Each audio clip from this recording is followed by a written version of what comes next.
make up the department's sleepy military intelligence division. Newton Baker had a special assistant's name was Emmett Scott. Emmett Scott became the grandsire archon of the Boule. Robert Moulton, Booker T. Washington's successor at Tuskegee Institute, came aboard, as did C.V. Ronan of Nashville, who sent Loving, who will work for DeMond, a list of potential black informants and troublemakers. So we're looking at 4 Boule men who in the early 1900s were locked into a story that really came out about Martin King. The key to the story was that when we investigated the names, we found out they were Boule members. I bring that up in collaboration with the earlier shot I showed of the cell of Skull and Bones at Yale, because they then began to depend upon the Boule to identify people around the country, which is very interesting because that meant that you could be fingered unjustly. Wouldn't it be some old Boule come up and fingered you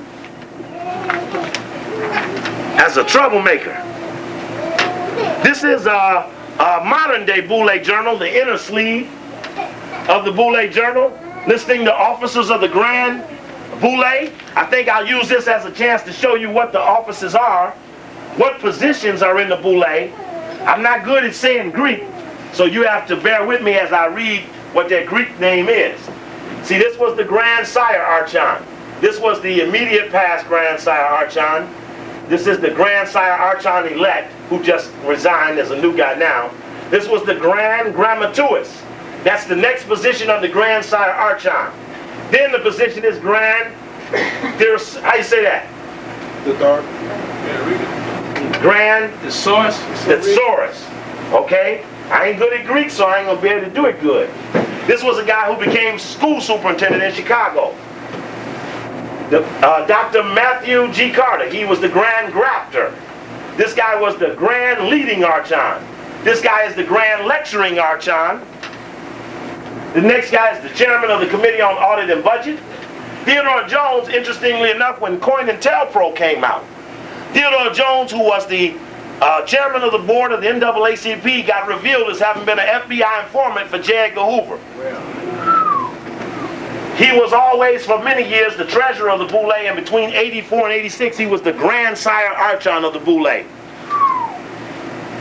The chairman of the Social Action Committee, chairman of the Constitution Committee.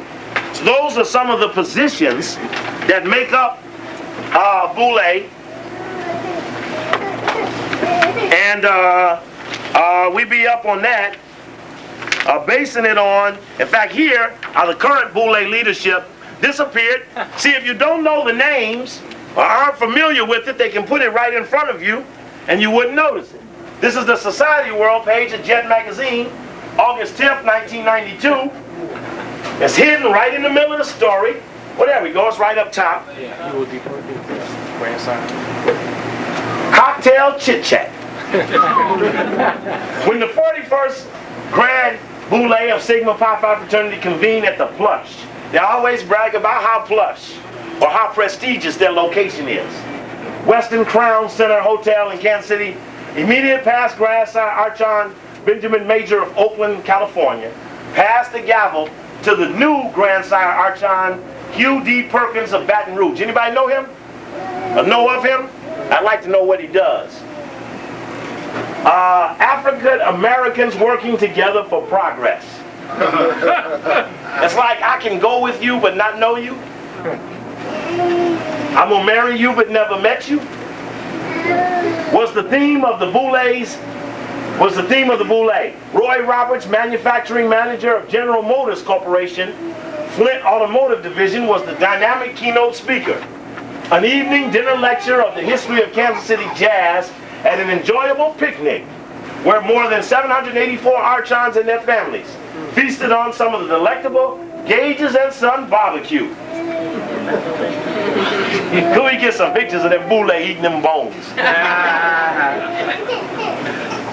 Were among the Boule highlights Accolades were heaped upon the General Chairman, Elmer Jackson Jr., and his Theta Boule, Kansas City, Archons, and the Archhouses. A Boule wife is called an Archhouser. And when a Boule member dies, his Boule pin has to be given to the wife to be buried in his grave with him. It has to be buried in his coffin. To get in the Boule, a person has to get into the Boule, a person has to recommend you. Your name is taken to a Boule committee. The committee investigates your history. Having investigated your history, they have a vote recommending you for membership or not. Then you are approached and asked. In other words, thousands may be investigated and never initiated. You understand that? Yes, sir. In fact, here's let me see here some Boule song. Boule is steeped in symbolism. Here's a picture of Emmett Scott, who I showed you on that article, as he became the Grand Sire Archon at the meeting that was held in Los Angeles in 1941. And I said, as I mentioned earlier, isn't it strange that the Boule meets in Los Angeles and meets up at the Greek Theater in Griffin Park? And I went up there after the radio show the other day and looked at the symbolism up in Griffin Park and at the Greek Theater and at that Manly Palmer Hall location that sits down another one of those streets, Manly Palmer Hall, who was a big-time Masonic writer. And there's a ton of symbolism hidden in and around those areas. And soon we'll get it on videotape and share it with you. Some of the things we saw that we went around on that little escapade there up in the mountain. Selection of Emmett Scott as Grand Sire Archon was one of the singular events of the Sigma Pi Phi's history, which had significance for its war relationships during these years. Archon Scott had served during World War I at the years 1917 to 1919 as Special Assistant to Secretary of War Newton Baker. Well, that only verifies where he was, but it doesn't say he was a spy. Which the story collaborated he was. Now, y'all all right? Y'all need an intermission? No. Y'all look like y'all hot. Now let the people standing up make some decision. Y'all all right? Yeah. Y'all okay? Yeah. Okay. Now, let's get into a little further the symbolism of the organization and where it picks up certain things. Speaking of symbolism, let me set that up there a minute, and you look at that. See if you can get the symbolism out of that. Thank you, brother. See if you can get the symbolism out of that. Maybe somebody might want to stand up and say what that is. That's the cover of the book written by that white guy. Right? Y'all remember that? Yeah. What's that other picture up there? Skull and bone. Skull and bone. What's that at the feet? What's that at the feet? Black dragon. Some black dragons biting at Clinton's feet. Clinton is on what? White horse. And what did it say would happen when the white horse came? Death. Death for swallow. Yeah, check. Death. Now, how much do they need to tell us before we know what they mean? Huh? Do we need to say any more? No. So that's the climate under which we operate. What is that? Here's what they call a Boule song. Listen to this. Let me take a sip here. Sing. Give me a 1 and a 2. 1 and a 2. From far.